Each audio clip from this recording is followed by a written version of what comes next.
Olá, essa semana vamos a falar sobre os desenvolvimentos mais recentes da inflação global. Na semana passada, mais especificamente na quinta-feira, foi divulgado o PMI de manufaturas apurado pela Standard & Poor's e pelo JP Morgan.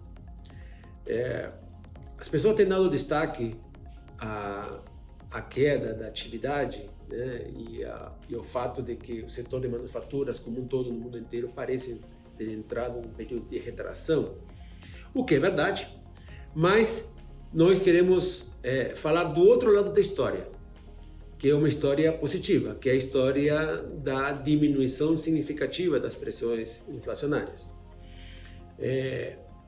Na maior parte, por não dizer todos os países que fazem parte da amostra do PMI, o que aparece recorrentemente é que houve uma redução, e em muitos casos reduções significativas, das pressões inflacionárias, tanto nos insumos quanto nos bens finais. Em alguns casos específicos, estamos falando de que, pela métrica do PMI, as pressões inflacionárias são as menores registradas quase que nos últimos 20 meses, equivalente às pressões que existiam em dezembro, mais ou menos, de 2020. De onde que vem isso e o que isso significa? De onde vem, está parcialmente explicado pela atividade, há uma retração da demanda, né, que está provocando, então, excessos de oferta no setor de manufaturas que está levando à redução de pressões.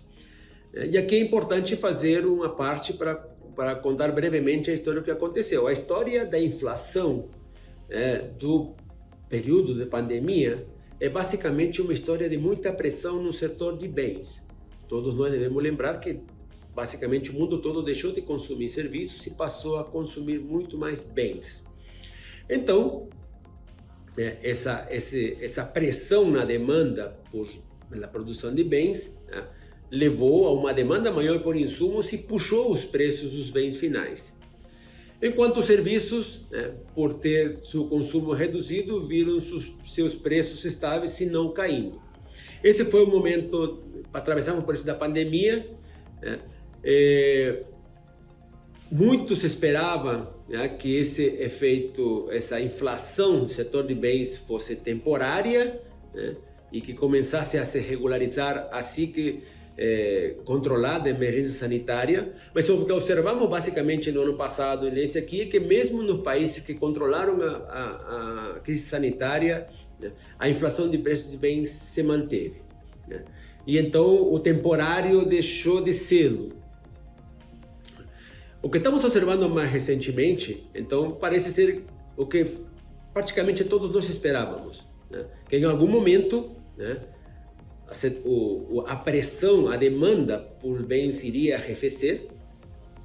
Isso teria um impacto sobre os preços das manufaturas e, obviamente, também sobre os preços dos insumos, enquanto os serviços, uma vez normalizados, eles começariam, a inflação de serviços começaria a subir. Só que se esperava que os preços de manufatura caíssem antes que começassem a subir o setor de serviços, o que não aconteceu, e tivemos um tempo, nos últimos 12 meses, basicamente, em que ambos, a inflação de bens e a inflação de serviços se manteve muito pressionada. Pois bem, os resultados do PMI indicam, e isso já vem aparecendo nos últimos 2, 3 meses, é que finalmente a pressão sobre a inflação de bens está arrefecendo. E então, o que devemos observar nos próximos meses é, de fato, muita menor pressão inflacionária no setor de bens, porque a demanda está passando a se normalizar, enquanto que a inflação de serviços, ela volta aos patamares semelhantes aos níveis, ao que tinha registrado nos níveis pré-pandemia. Nos níveis pré-pandemia, é bom comentar aqui, a inflação de bens e serviços tinha um comportamento bem definido. Uma inflação de bens, e estou falando aqui em termos do mundo todo, uma inflação de bens bastante comportada, abaixo da meta, compensando pressões maiores no setor de serviços. Nesse momento, temos pressão de ambos os setores, mas, como acabei de mencionar, tudo indica que as pressões advindas do mercado de bens, elas devem arrefecer. Então, o que observamos para os meses, o que avisoramos para os meses seguintes, é uma inflação de serviços que vai continuar pressionada, e isso aí é reflexo de um mercado de trabalho bastante apertado. Mas, por outro lado, a inflação de manufaturas, de bens de forma geral, caindo. Isso é uma ótima notícia, o que significa que finalmente a normalização que todos nós estávamos esperando, após o fim da crise sanitária, está finalmente acontecendo. Obviamente, a desaceleração do consumo de bens, da demanda por bens, teve um impulso importante com a ação e a postura dos bancos centrais. Então, a boa notícia é que esse arrefecimento das pressões significa, de alguma forma, que a política monetária começou a fazer efeito, enfraquecendo a demanda para finalmente reduzir esse descompasso entre oferta e demanda que caracterizou o período imediatamente posterior à pandemia. Então, o que nós esperamos nos próximos meses? Menos inflação de manufaturas, contribuindo para a queda da inflação de forma geral.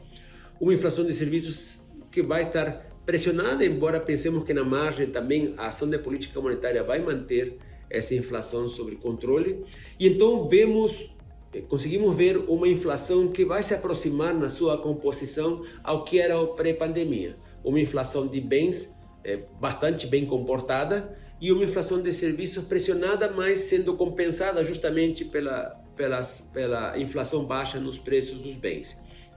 A diferença que vemos entre a situação que conseguimos ver para os próximos meses e o pré-pandemia é que embora a composição seja semelhante, o nível de juros necessário para fazer esse ajuste será diferente. Então, o nível de juros do qual vamos sair depois desse processo será maior